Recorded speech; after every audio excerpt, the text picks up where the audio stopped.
And we're live. Okay, so we've got Claire, and who's a secular Koranist. Hello, Claire. Hello, Khalid and everyone. As if you've never seen my live streams, what do? I don't like long intros, so here we go. I'm a Muslim. I do happiness classes for non-Muslims, so you can practice age-old, tried and tested ideas, which are supported by modern understanding of psychology and science. And when I say happiness, I talk about the small things and the big things, personal relationships, inner peace, all the way to saving the environment, etc. Today I quickly should say something about Claire. Claire can do her own introduction, but I like to say Claire is funny, but also incredibly far. Well, I think she's some of the few people have noticed that Islam is inevitably taking over the world. If you just look at statistics, that might be shocking for people who are not watching what's going on around the world, and how the mayor of London became a Muslim, and next there's the person running Scotland, and one thing after the other, right? It's not happening by accident.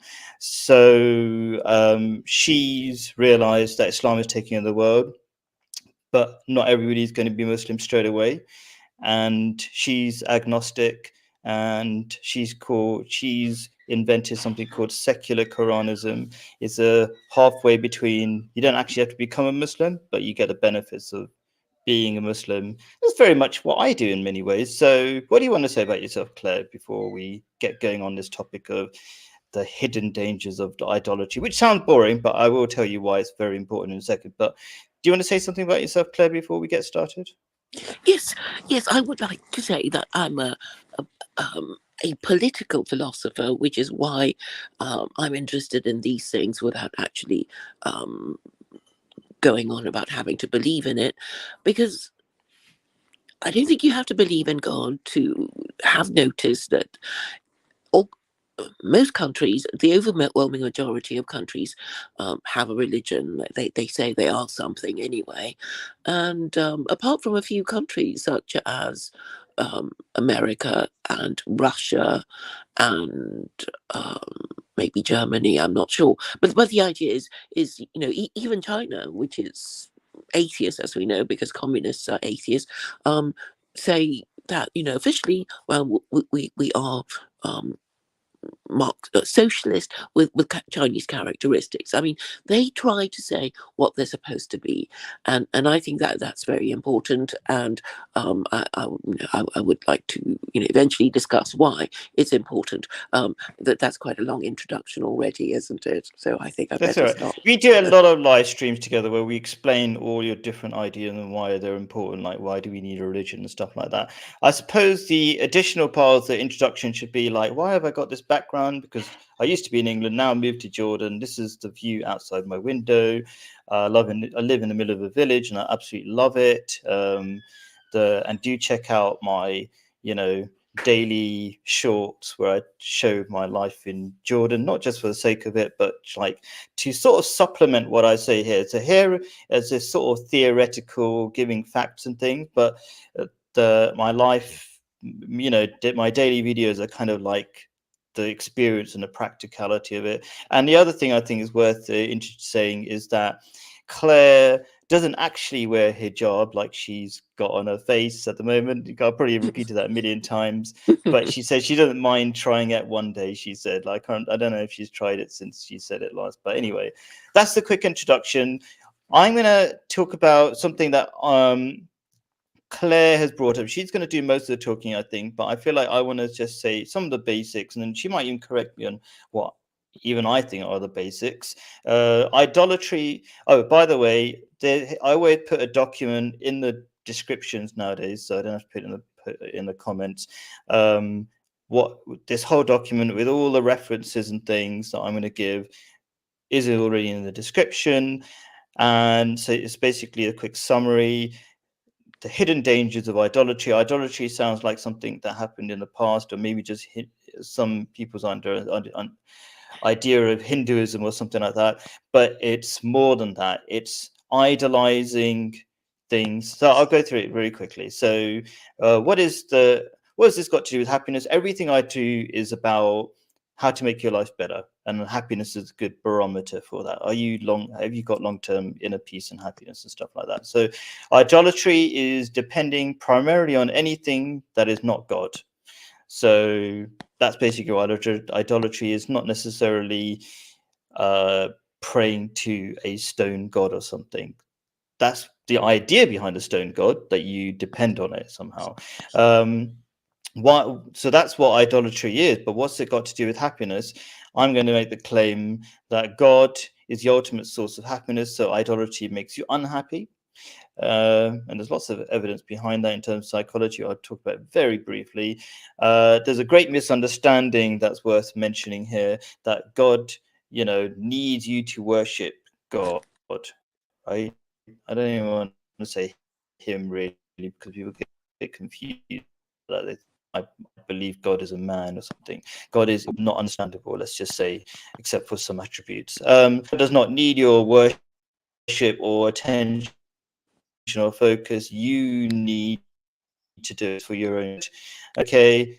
I'm really glad that Claire brought this up, because I've kind of been neglecting this topic.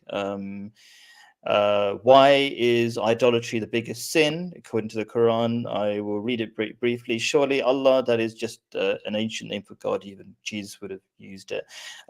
Surely Allah will not forgive that any partner be associated with him. That means basically, and it's at the time of the death, right? So you can always change your mind before you die, right? But he will forgive whatever is short of that, and whoever he pleases, and whoso associates partners with Allah has indeed devised a very great sin. So what's the big deal about this, right? Like I said before, it's like, well, anyway, I will say this again. God is the real purpose of life. So life spent in any other direction. So God is like a direction.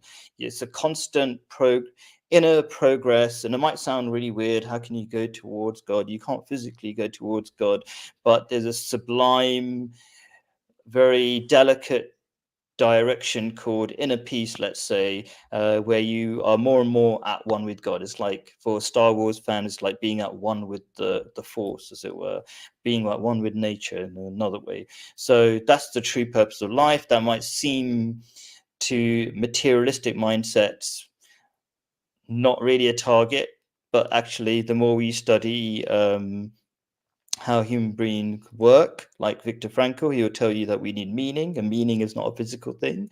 And he said God is a super meaning. So I won't go into that too much, but here's a quote from the Quran. And I have not created, the leaders. Okay, a lot of people don't understand what jinn means. There's something worth talking about, but in this context, it means leaders and ordinary men. So the great and powerful, and from the top to the bottom, they're all being created for this purpose, which is worship, loosely translated as worship, but is to become at one with. Okay, God. So that's the purpose, and it's a life wasted if you're not going to that direction. God is the best number two. So here's just very briefly 3 reasons why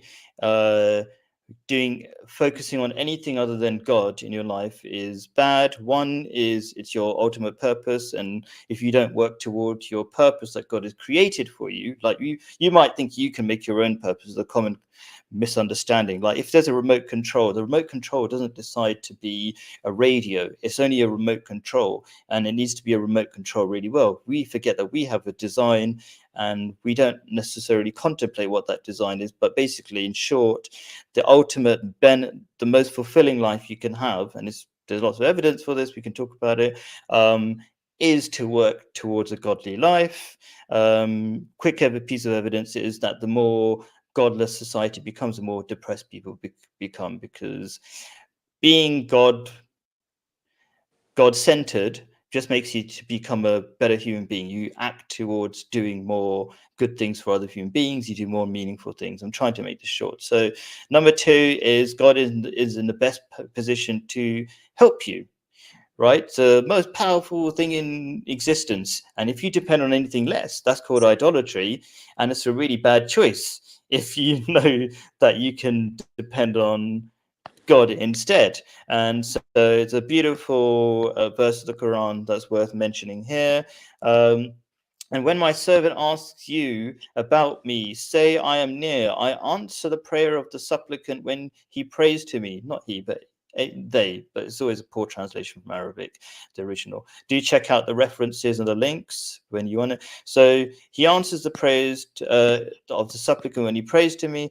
So I answer the prayer of the supplicant when he prays to me. So they should come to me, lots of old English, and believe in me so that they may follow the right way.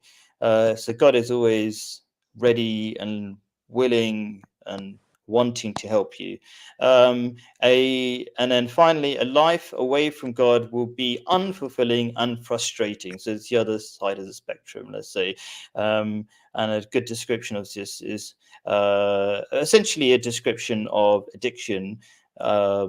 And it says, as to those who disbelieve, their deeds are like a mirage in the desert. The thirsty one thinks it to be water until when he comes up to it, he finds it nothing, and he finds Allah near him, who then fully pays him his account, and Allah is swift in reckoning.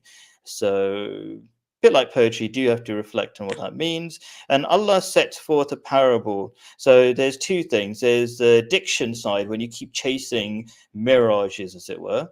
Where's that word? Mirage, which is an illusion that you think is you will make you happy, will quench your thirst, your materialistic thirst. But when you arrive at it, it's nothing. And then there's this other thing of frustration. So when you're not God-centered, then you're basically chasing different gods. And the different gods pull you in different directions. So this one says, Allah sets forth a parable, a man belonging to several partners, disagreeing with one another, and a man belonging wholly to one man. Are the two equal in condition? All praise belongs to Allah, but most of them do not know. And that's the end of my intro. Claire, take over. What do you want to say? Or have you got any thoughts about what I said? Or do you, whatever. Well, thank you for giving us this life lesson. When you were talking, it flashed across my mind about your happiness classes. I think you'd get more attention if you called them submission classes. Because that would sound like some weird yes, my yes, daughters I know. and their class. It sounds really like a sex which class is why or something. I would I don't know. attract them. Oh, really? I might try that. Just some because weird it's like idea. happiness. Yeah, everybody thinks they know how to tell us how to be happy, and then submission. Ooh, sounds a bit kinky. What does he mean? That kind of thing. And All right, maybe and we'll then try it. Let's and see then if the they come to numbers go you, up. All the eager perverts come for. in. Yeah, eager for some kink, and all you're saying is that, well, you'll just be happier if you submitted to the inevitable. Okay, Which is an you never know. I expression, might isn't try it? that. I'm considering it. Submitting to the inevitable. It sounds like hopeless, but I think the it did sound funny though. Also, so maybe. Anyway, what else have you got to say Because besides Islam that? does mean submission, doesn't it? It means submission. Islam does mean submission. It's true, yeah, and that's so submitting to the will of God rather than your ego, which is, if you consider it, is really dumb and makes you do stupid things, and God doesn't want you to do stupid things. God, so yeah. So and then you find, and so Islam also means peace. Peace. So peace, You inner get the peace, peace after you outer have peace. submitted. Yeah, you've let go and you find peace. Cool. Yeah, it's true. And the relevance of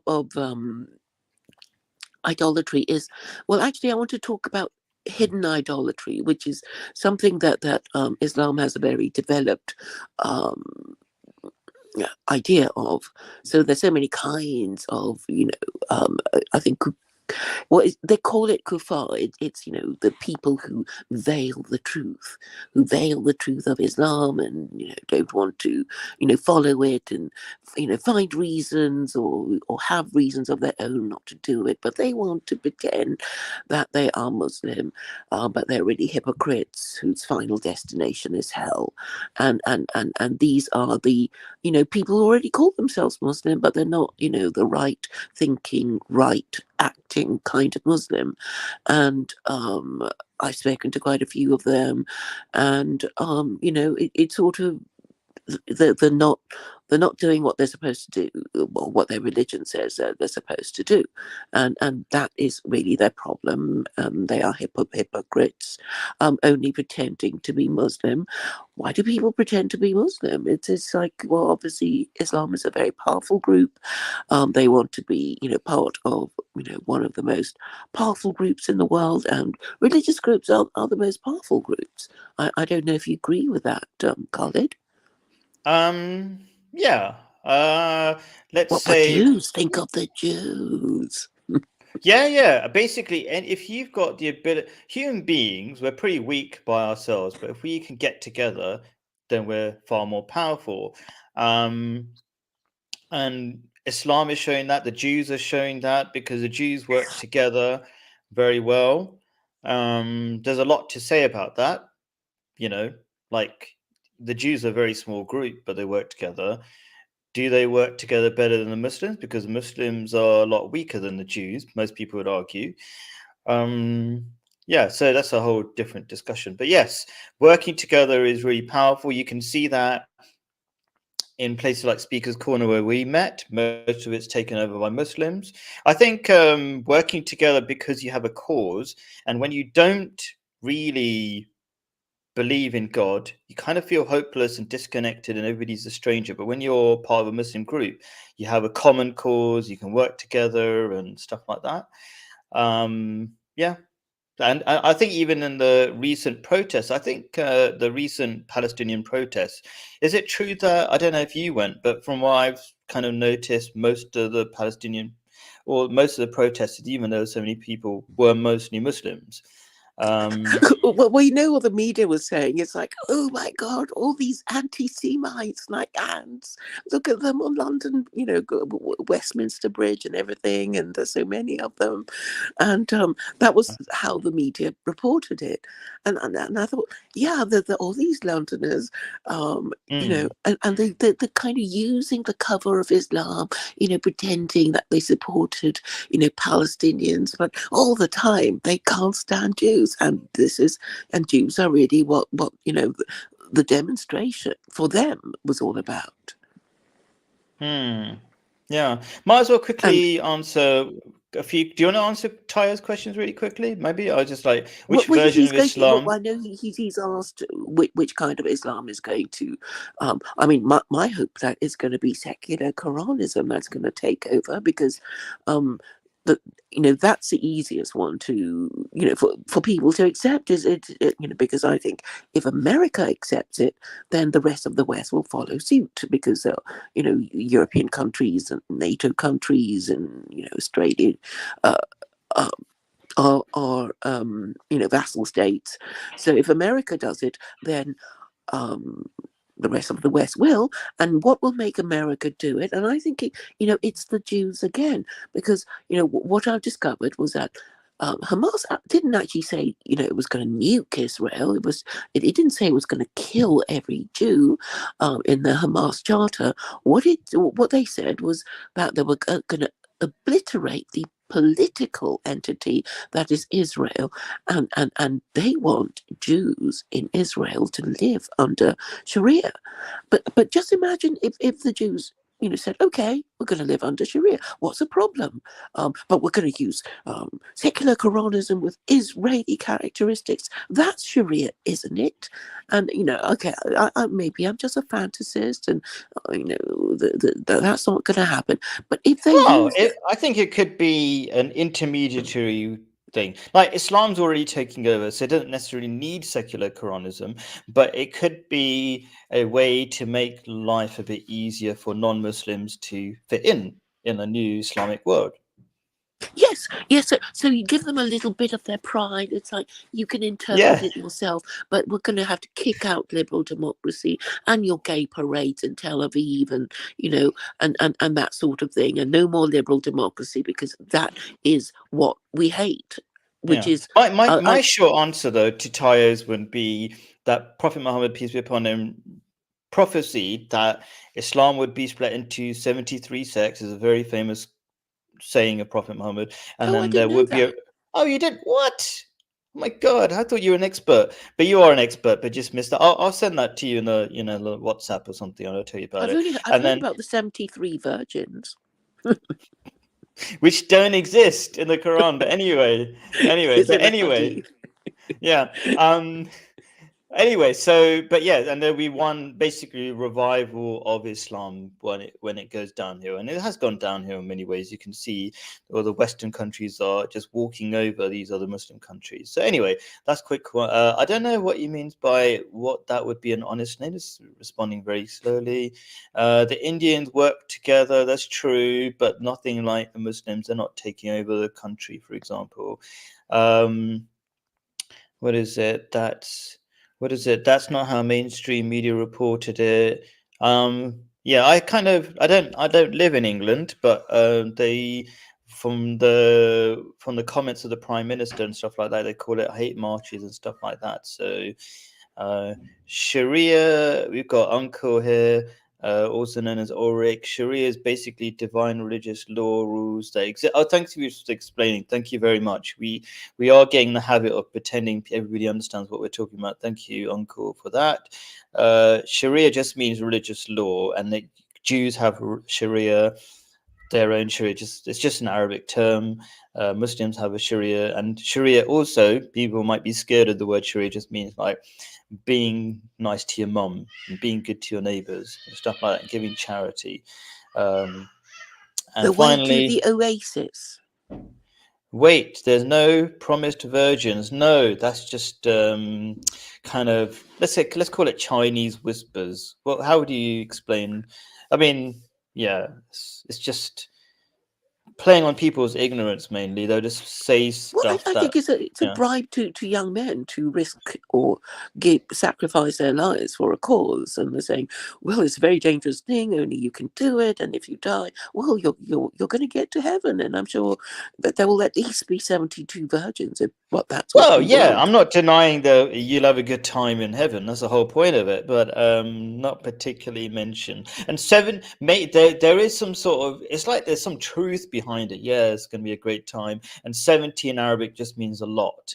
And virgins are usually a good thing, right? And like, you know. So do you know what I mean? So it's like you can put those things together if you want, but it's not in the Quran. Basically, that's the short thing. So yeah. Yes, I mean, Anyway. you don't want to be faced with 72 ex virgins. Or I don't want to say, but it's just anyway. So yes, we were saying, carry on, Claire. So,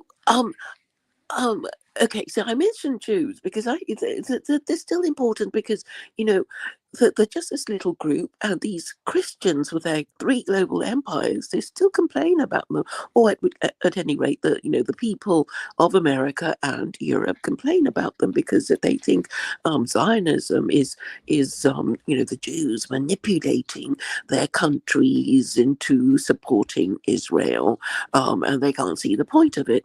But actually, all previous um, empires, I mean, previous to the American, there was the British, and they also administered Israel. And before that, that was the Ottoman Empire.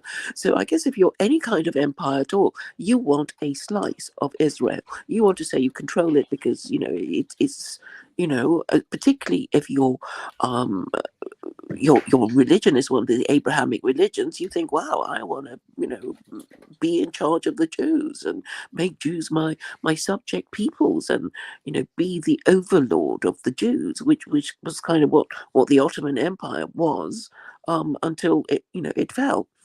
So I think we should understand that these empires regard Israel as a kind of, expensive yacht or a football team that, these billionaires like to buy. Okay. And I think, that is basically it. I mean, that there's a lot of oil in the Middle East, and America really regards Israel as a colonial outpost, and is there to sort of watch over the Muslims and see that, to control their oil and whatever. So that is how the US foreign policy. So, Uh, what are we talking about? Are we talking about Israel, or are we talking about idolatry? I'm getting to my point. Oh, So sorry. people. Okay, okay. What I'm trying to say is, a lot of people, even though they claim to be, Jews and Muslims and Christians, they are psychologically guilty of this thing called hidden idolatry. Maybe they don't even know they're doing it, and they don't really believe in God, or they're thinking of obeying His laws. They're thinking, how can I use God's laws to fulfill my purpose? As far as the Americans are concerned, they think because of Christian Zionism, they're going to say, well, we have to protect these Jews in Israel from these horrible Muslims who want to kill them. So that is the official story, or that is a version that they believe. Keep going, help me.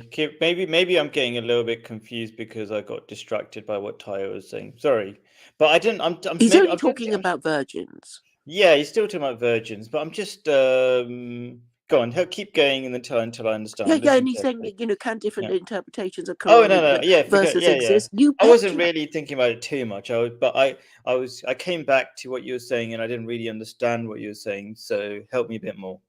Okay, so I'm saying that all these people who pretend to be Muslim, Jewish, Christian, whatever, but they're not really thinking of obeying God's laws. They're just Sure. using their religion to get their way. Maybe to be rude to other people of a different religion, or to be rude to people of the same religion. I know Muslims practice this thing called takfiring, which is basically to accuse each other of being heretics. And it just occurred to me this week that this is a way of, this is just an Islamic version of non-Muslim Gentiles in the West accusing each other of hate speech. Like, hey, you're not supposed to say that. It means you're racist, sexist, etc. So they're Yeah. using this idea of saying, oh, you said something wrong, to acquire status above the person who is supposed to have said the wrong thing.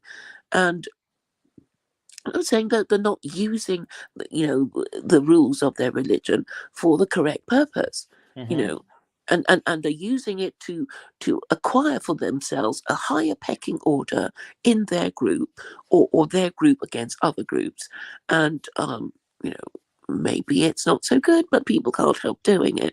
So we have to understand the psychology of people who do these things. And I'm saying it's actually hidden idolatry. You're not obeying, God's laws because you want to please God. You're using God's laws to acquire status over other people, either in your group or outside your group, to Yeah. accomplish your geopolitical purposes. In the instance of these Americans who claim to be Christian Zionists protecting Jews, but Yes. really using Israel to attack Iran. Yeah, totally understand. It's like the same story with the Crusades and stuff like that. That was just pillaging and looting in the name of Christianity, for example. All sorts of examples. Muslims have probably, done that in the past as well. Yeah. So agree. Yeah, I think any really powerful religion, there will be, like, since the beginning of Islam, we've had a group called hypocrites, basically.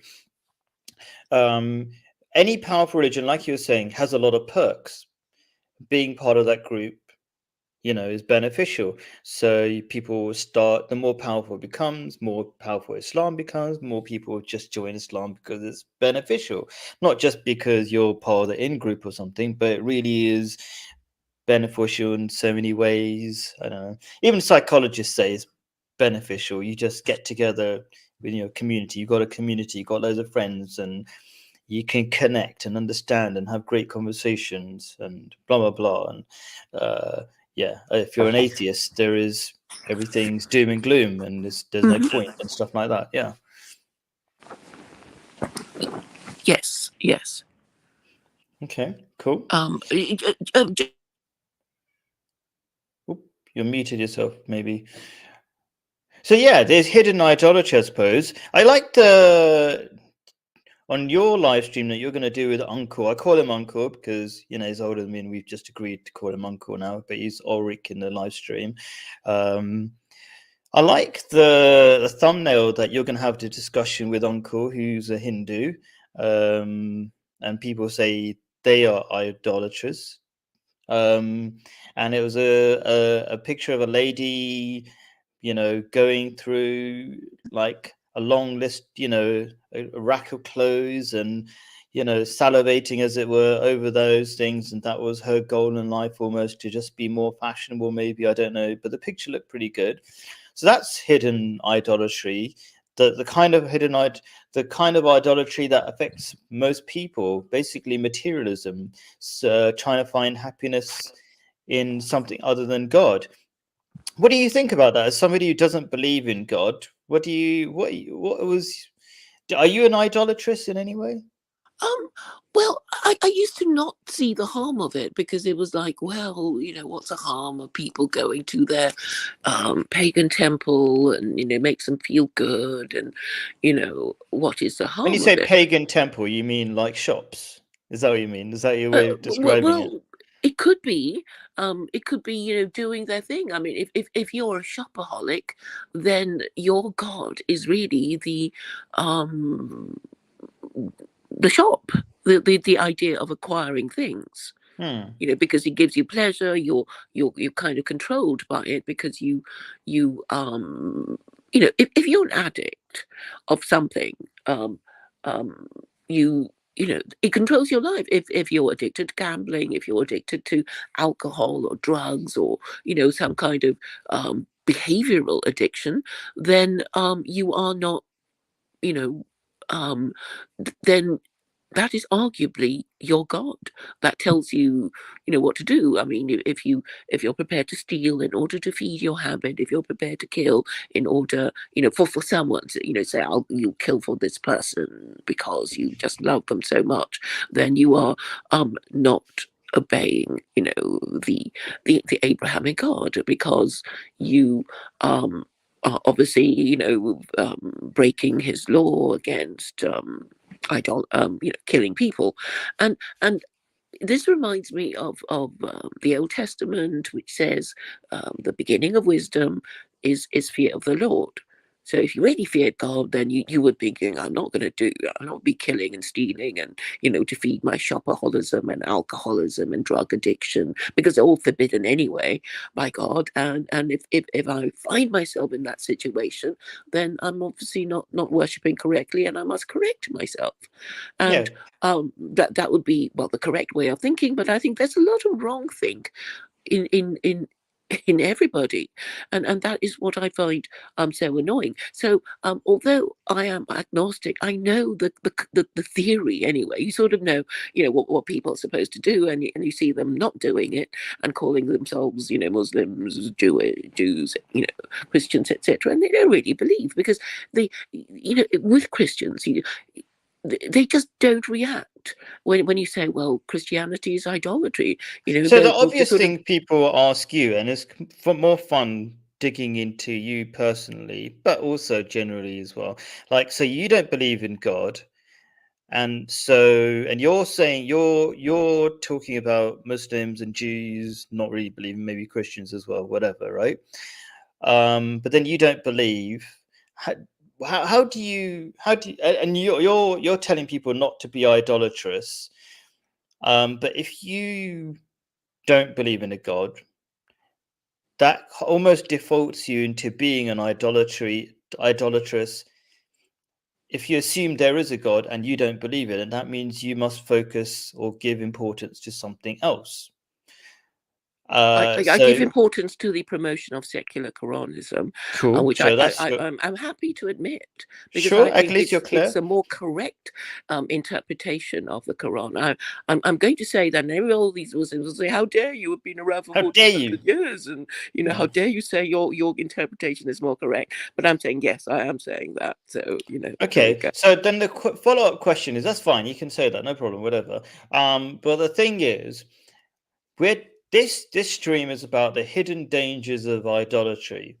Now, I'm saying that if you don't have God as your focus, and I love that quote about, um, fear of God is the root of all wisdom from the Bible. We've got something in the Quran which is similar, which is those who fear God's judgment will have essentially the interpretation of paradise in this life and the next. And the reason is we are forgetful of our mortality, because when was the last time you thought that you're going to die or something, right? But we're all going to die. And in the Arabic word for human beings is insan, which means the forgetful. We always forgetful of the essential, most important things, like we're going to die and God exists and stuff like that. And so this fear of God is a way of life is an examination hall. Yes, so we are constantly forgetting things. We give ourselves too much credit probably for thinking we're intelligent, or something like that. But so this fear of God thing is a really good way of snapping out of it. I use it all the time. It makes me make better choices rather than dumb, egotistical, short-term choices. So that's why it works practically. It makes you make long-term choices. I suppose back to my question is, you don't believe in God. What makes you? You're the one who quoted this thing about fear of God. So if you can't use that tool because you don't believe in God, what is your alternative? Do you have an alternative? Well, actually, I do, because I act as if I believe. So I'm just, and even you think, oh, but you're just an agnostic guy. But I'm the one saying, well, this is what you're supposed to do. And I'm quoting, your handbook, saying, this is what you're supposed to do, and it's not just me saying it. It's your God and your holy book, and you're not doing it. But what about you though? How do you combat your materialistic urges? Is it good enough to say, I don't know how, like, you act as if you believe, but the acting is not based on an awareness of God, just that it makes sense to follow the rules because the rules make sense, I suppose. But Yes, that's still and people idolatry who because believe in it's God yeah. can't say, oh, it's just some nonsense you made up, you silly woman, because I'm using their own rules to kind of bring them to order, or remind them of what they're supposed to be doing that they're not doing. I suppose my question would be, in short, and rather than to stick to this point too long, do you think it would be useful for you if you were more certain that God exists? A useful tool for you to make. Would it be better for you? Let's put it that way. Would it be better for you to, if you knew God existed, so that you make better choices?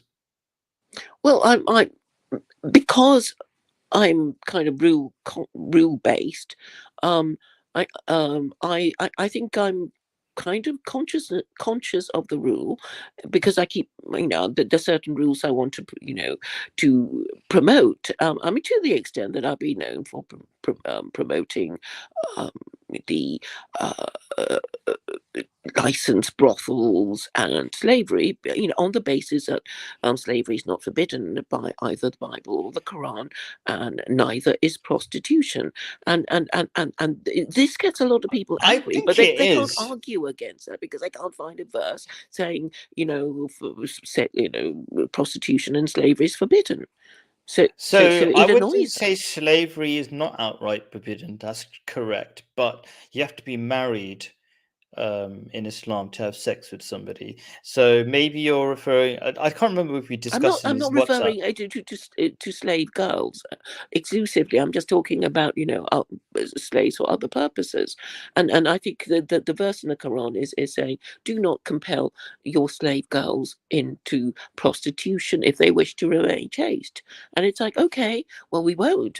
But for the others who don't mind, it's okay for them to become prostitutes. And then if a slave girl can willingly choose to become a prostitute, why not a free woman? That is the reasoning I use. And then they their heads explode, and then they don't want to talk to me Okay, again. maybe we could do a whole live stream on that, like that particular interpretation. But like that's sort of a side topic. But I would just do, for the record, as it were, I would argue that that's not the correct understanding of Islam. Like you have to be married to have sex with somebody. That would be the general, most people's understanding of Islam. But it doesn't mean just because most people's understanding is correct, that's why it's maybe worth, if you're interested in having a live stream on it. Oh, I'd love to. Yeah, that would I be think a fun. lot of people will come and watch. Okay, fine. Yeah, we could do that. Yeah, something for everybody, eh? Okay. So we're like, we can finally have prostitutes if Khalid loses the debate. So anyway, but I want to focus on idolatry. I'm really grateful that you brought it up, because I kind of treated it as like an old topic, and maybe it's an old word that nobody really takes seriously or something. But it is a really important word. God thinks it's really important in all the Abrahamic faiths. God's oneness is incredibly important, and the opposite of oneness is polytheism or idolatry. So God thinks it's very important, and I explained it. I think it's very important for three particular reasons. Like God is the direction that if we go in, we are most fulfilled. God is the most helpful in our everyday lives and even spiritual lives. And if we do anything but God, it's going to be a miserable life. And even psychologists have talked about this. I keep referring to this great talk by, I forgot the psychologist's name. It's a YouTube series called Big Think. Have you ever seen a Big Think video? Like there's No, what's that about? Okay. Big Think. It's just search Big Think. You have lots of very interesting academics or something who talk about big topics. And so there was a particular one, atheist psychologist, who said that basically religion is we even talked about this, an evolutionary benefit to human beings, or an evolutionary choice of some sort. So do check it out. Just search Big Think, psychologist, atheist, religion, evolutionary or something, and it'll come Big up. think. I was Big thinking of Think. big. Oh yeah, I must have said it in some weird way. But anyway, basically, there's tons of evidence, but most people aren't aware of this. That psychologists have known for a very long time religion is very good for you. Believing in God is incredibly good for you, and there's lots of physical output. Let's say more children, more stable relationships, blah blah blah. That's why Muslims are taking over England, for example. They have double the amount of children that everybody else is. Well, they're doubling in numbers because they're 5%. Like in England, just as a case study, let's say, they're 5% of the population. They're even more now, but the rough numbers are 5% of the population, 10% of the children, whereas everybody else is suffering from population implosion, which means they're having half the number of children, or even worse, or something like that. So, yeah, there's so much evidence that believing in God has so many fantastic side effects, mentally and physically and stuff like that. You're more likely to marry and have children,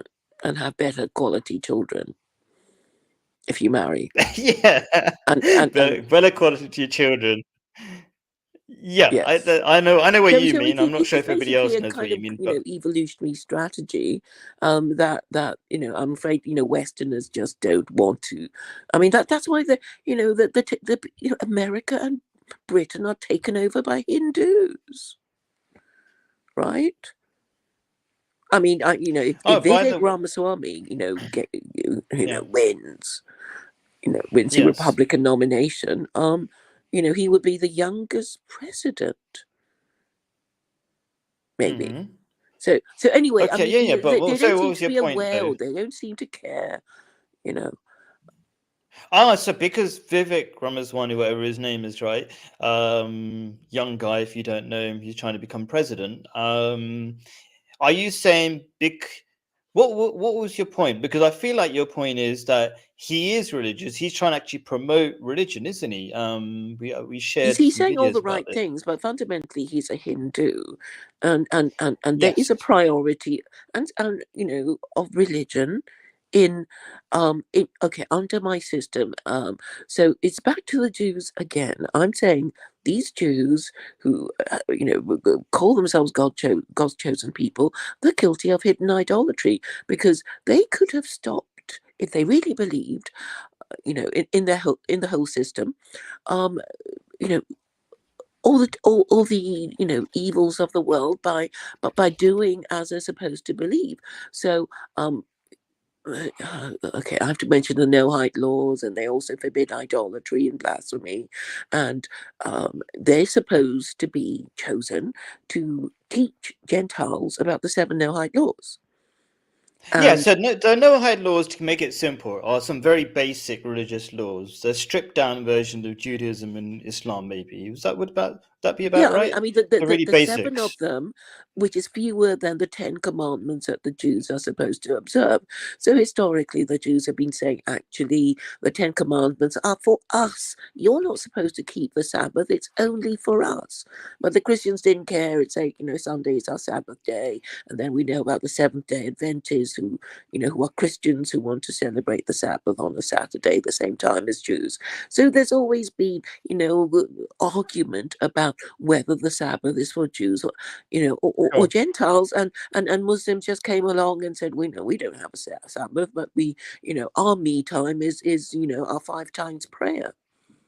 Yeah, we have a short Sabbath, let's say, where you do have to take time out for Friday prayers, but you can just take an hour out at least and stuff like that, and do try to celebrate, supposed to be called a mini Eid, and yeah, so it's not as difficult as Judaism, let's say. But very quickly, because I love to keep coming back to the topic and make sure we're not going off track. So I think this is a good question to get us back on track a little bit. So we're trying to focus on God. What's the benefit of focusing on God?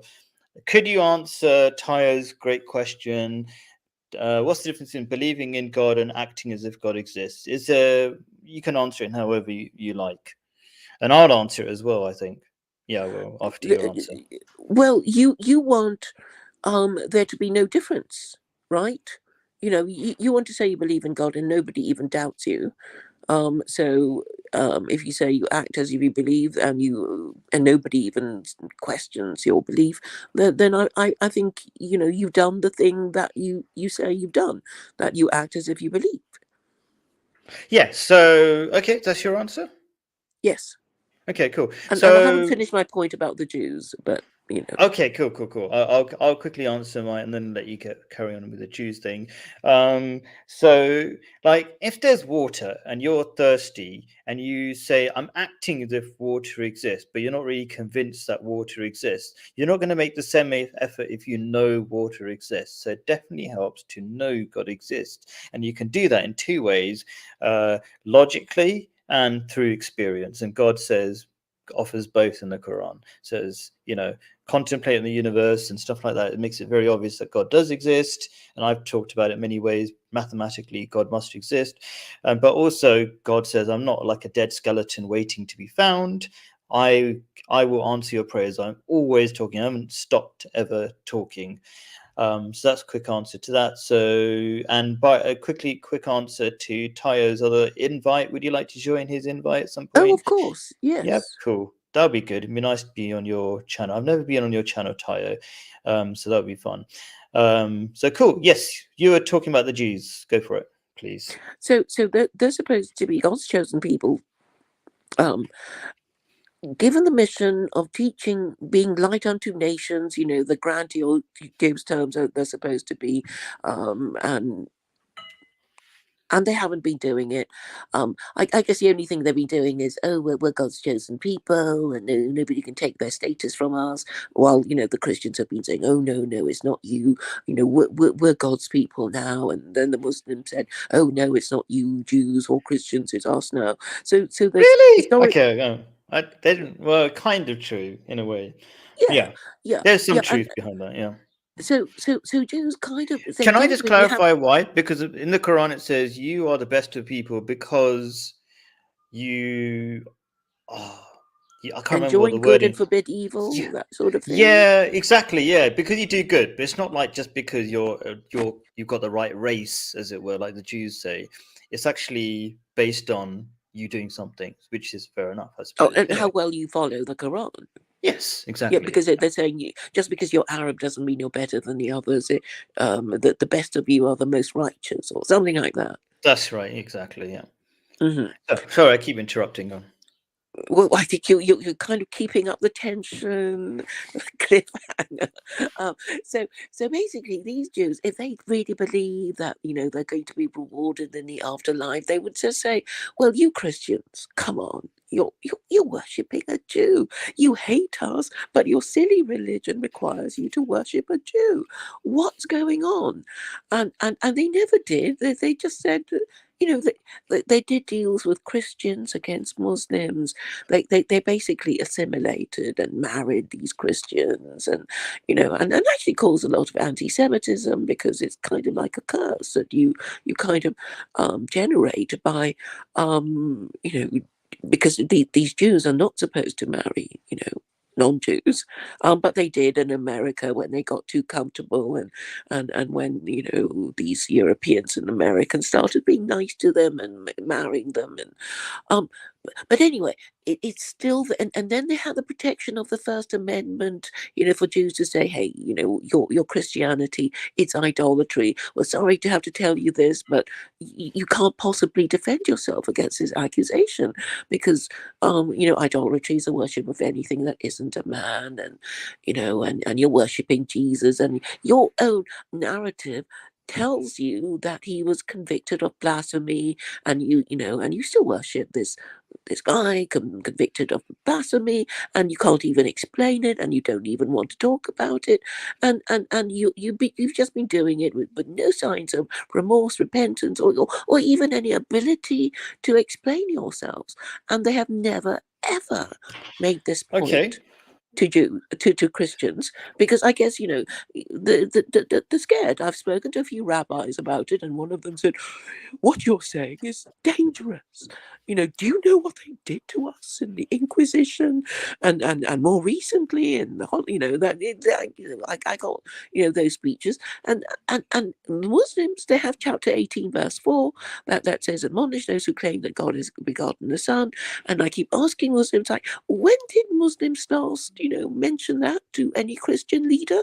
And I get a blank, and oh, we don't know, who cares, I whatever. suppose we do it indirectly, right? Saying, yeah, but maybe we don't Well, wag it's our not enough to fingers. go to Speaker's Corner and argue with Christians. You have to go to the top, right? You have to go to the Pope. You've got to go to the Archbishop of Canterbury, and awesome, and you will find that they're not interested in engaging on the subject, because traditionally these Christians have burnt people. When Christianity was working properly, and all the subjects of the absolute monarch were burnt at the stake for challenging the Trinity, which is basically challenging the religion of the king, But right? okay, fine. So you're saying tell people off for being idolaters like the Christians and talk to the most important people. Fine, fine, fine. But I like to be practical, and the title of this is The Hidden Dangers of Idolatry. So sure, idolatry bad according to all the different religions. Tell me one hidden danger of idolatry. Have I interrupted, or like, No, have no, you finished I've your? kind of made I've made my point about the Jews and Muslims not doing what they're supposed to do as a group anyway, and you're quite right to say, well, even if God doesn't exist, then idolatry is okay, isn't it? And then I will be talking about opportunity cost. Have we discussed opportunity cost, No, Khalid? we haven't used it. We talked about it in WhatsApp, but not here. So go for it. So opportunity cost is when you And have by the a way, sorry, this is hopefully an answer as to what are the hidden dangers of idolatry. Is that right? yes, I'm saying opportunity cost is when you apply your resources to one thing when you could be applying it to another. I mean, obviously, it's the idea of you can't have your cake and eat it. If you eat your cake, you don't have it anymore, right? It's in your stomach, and you no longer have a cake to eat.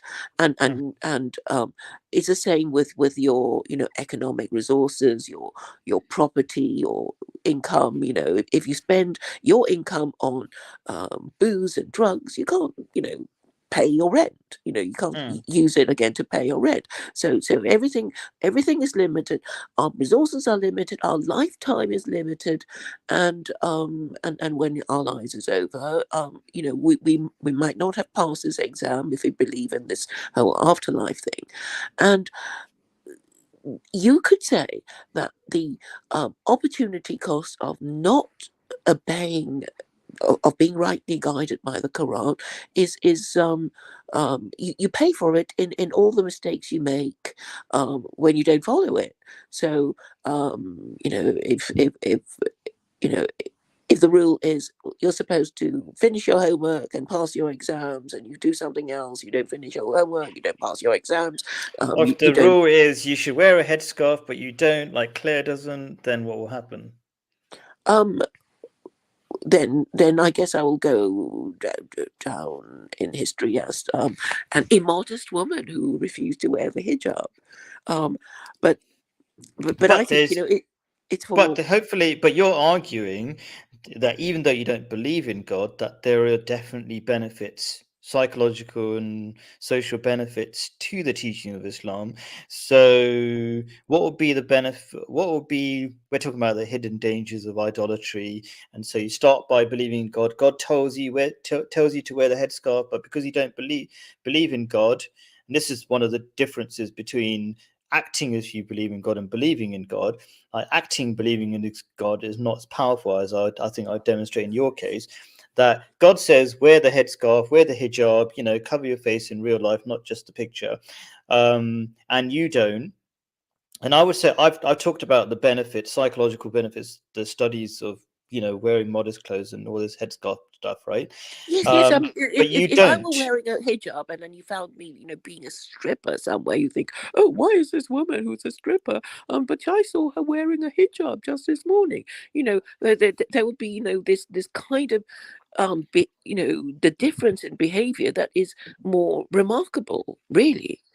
Because if you wear a hijab, you're saying, "Oh, I'm a modest, chaste Okay, no, I'm not Muslim really. woman." Okay, yeah. So this is it. This is an interesting thing, right? So I remember when I was in a teaching here in a school here, and I would go in a school bus with whole Westerner teachers, and they would make fun of this. They were not Muslims, so they make fun of different things. It's like, oh, why do I have to wear a skirt that covers my knees? Like, oh, do Muslims like knees or something, right? And so the skirt could go shorter and shorter and shorter in theory, right? There's no boundaries, there's no clear rules until you're basically a typical Westerner, maybe not wearing particularly much clothing, right?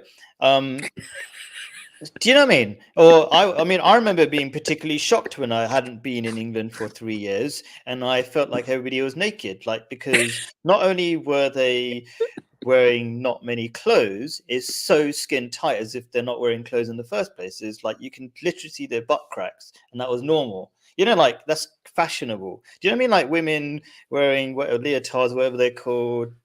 Um, Yoga pants. Yoga pants, so you can see everything. So what's the point of wearing clothes? It's almost like, what's the point?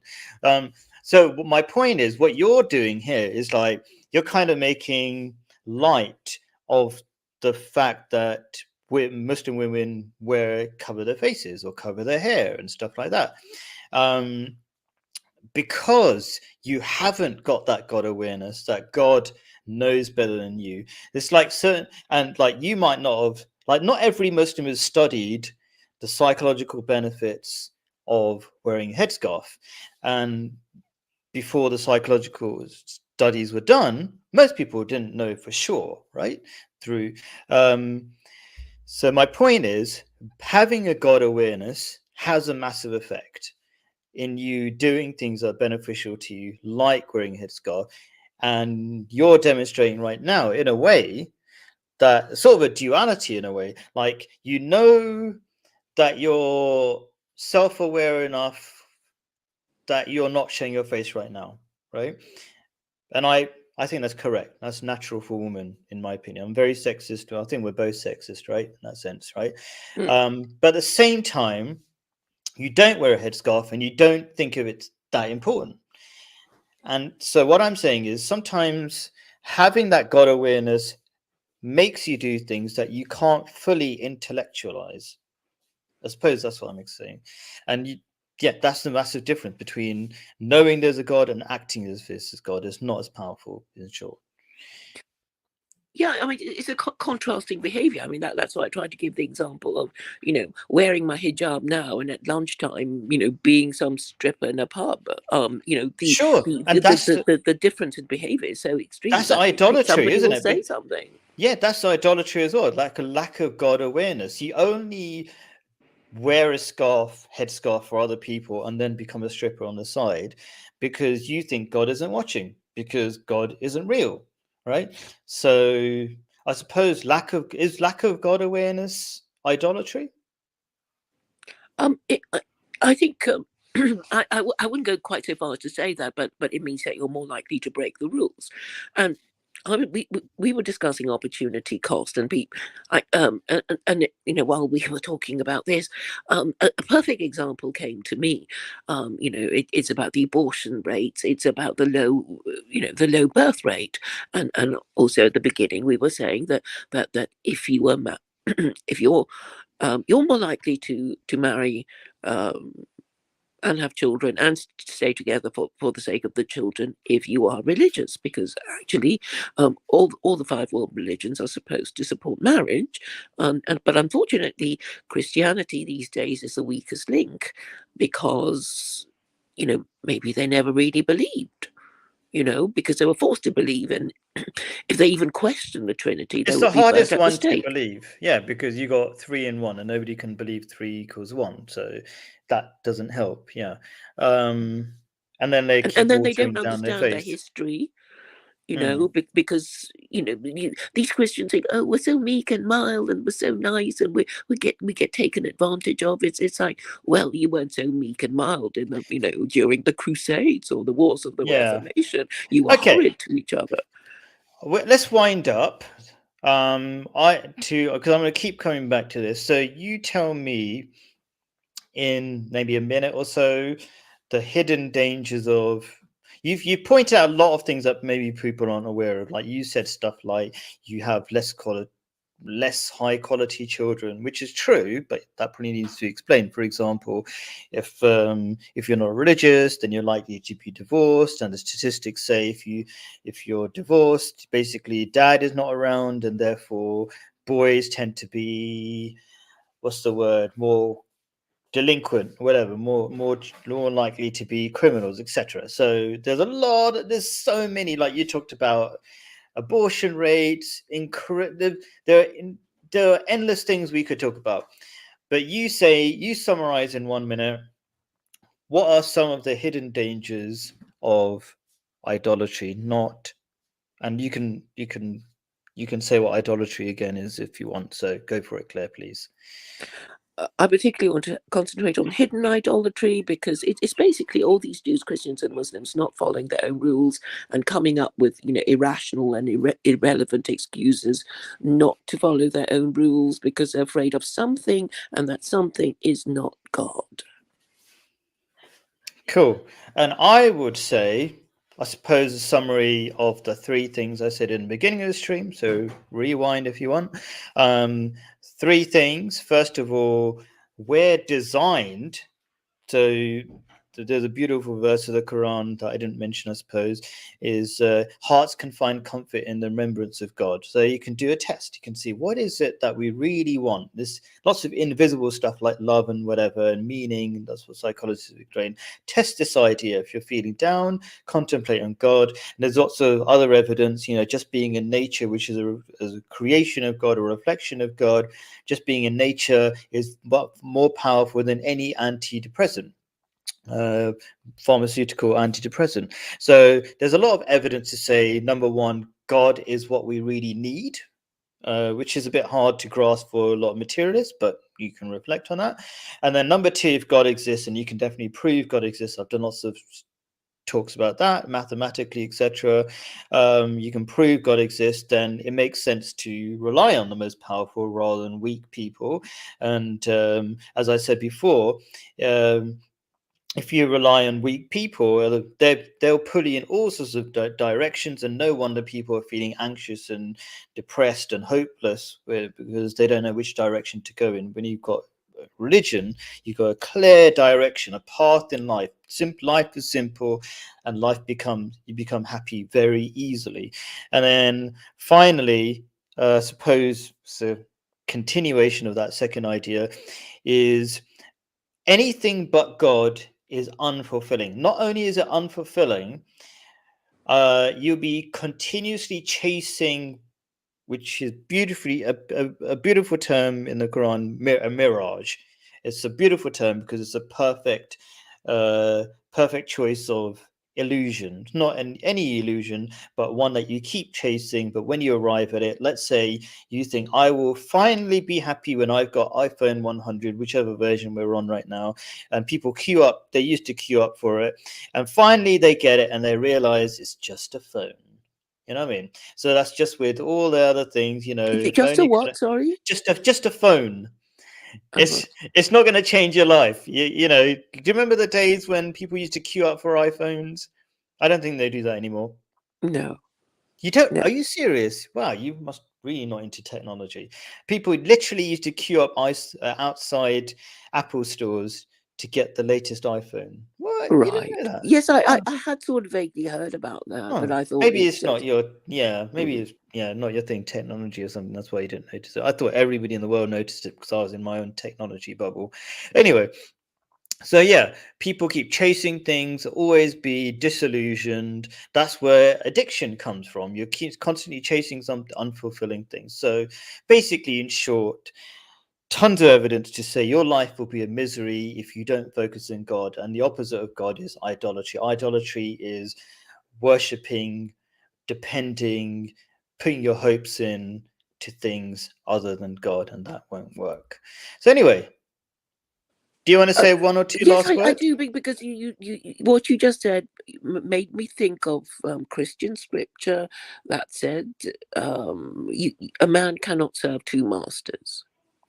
Does it ring a Beautiful. bell?